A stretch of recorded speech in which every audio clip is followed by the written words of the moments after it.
و تمام این قرینه سازی ها، این اتفاقاتی که افتاده، اینا چی هستن؟ اینا هم باز به خاطر زیبایی این بنا هستن. یعنی میخواستن که این یک بنای زیبا باشه. چرا زیبا؟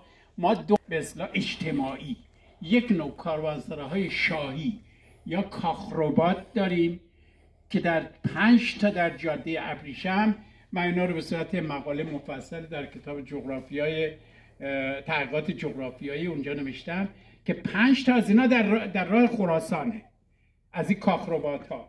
و کاربردش چی هستش؟ کاربردش در واقع اسکان پادشاهان و وزیران و امیران و بزرگان، که این یکی از اونها بوده. به همین خاطر معماری اینها با معماری کاروانسراهای عادی کاملا متفاوته که خدمتتون نشون خواهم داد.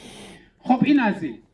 اما این کاروانسرا همونطور که گفتم، ببینید از همین ابتدای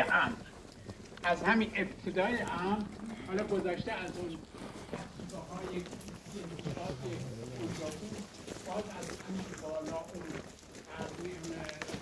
عربی رو نگاه بکنید بالا، بعد ما خط گلدار زیبای کوفی رو ببینید و بعد این تزئینات رو باز ببینید. این همونطور ادامه پیدا می‌کرده در این کاروانسرا. بعد میاید در کاروانسراش یک فضا در واقع برای سرایه‌دار کاروانسرا هست که این باشه، یک فضا هم برای مسجد یا در واقع یک بوفه، یک فروشگاه که ما در کاروانسرای زعفرانی و جاهای دیگه اینا رو خواهیم دید. منتها در اینجا ما شاهد هستیم که این محل به اصطلاح سرایه‌دار کاروانسرا، ولی اینجا مسجد کاروانسرا که باز یکی از زیبایی های فرهنگ هنری ایران هست. تشریف بیارید اینجا. این البته فضای خیلی کوچیکی هست، در واقع در حد یک شبستانه، منتها این به اصطلاح محرابش رو شما ببینید، کاری که در اینجا صورت گرفته ببینید چقدر زیباست.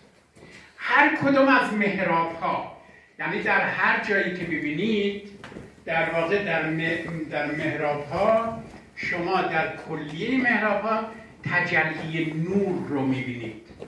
چرا نور؟ به خاطر اینکه نور در واقع تعریف خداست. یعنی اگه بخواید شما شکل خدا رو بکشید، باید شکل خورشید رو بکشید. بنابراین در اینجا میبینیم که این محراب 2 تا خورشید داره، یکی هم اونجا بوده. خب چرا؟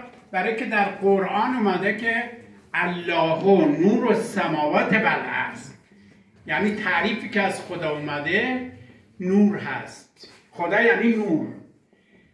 و جالب هستش که در اسطوره‌های ایرانی در داستان خلقت میگه هیچی در آغاز نبود، فقط نور. مسئله ساختمانی زیباترین عنصرهای هنری رو اینجا آفریدن. به این میگن سینکل، یعنی ترکیب گچ و گل، بهش میگن سینکل. که حالا با سینکل ببینید که اینا به هر حال بخشش سفید بوده، بخشش زرد بوده و بعد بسیار زیبا که اینو در اونجا هم باز خواهیم دید. و بعد یک مسئله دیگه ای که در این کاروانسرا هست و استثنایی هست، در واقع رقص هنرمنده، غزلسرایی هنرمنده. یعنی تمامی کاروانسرا پر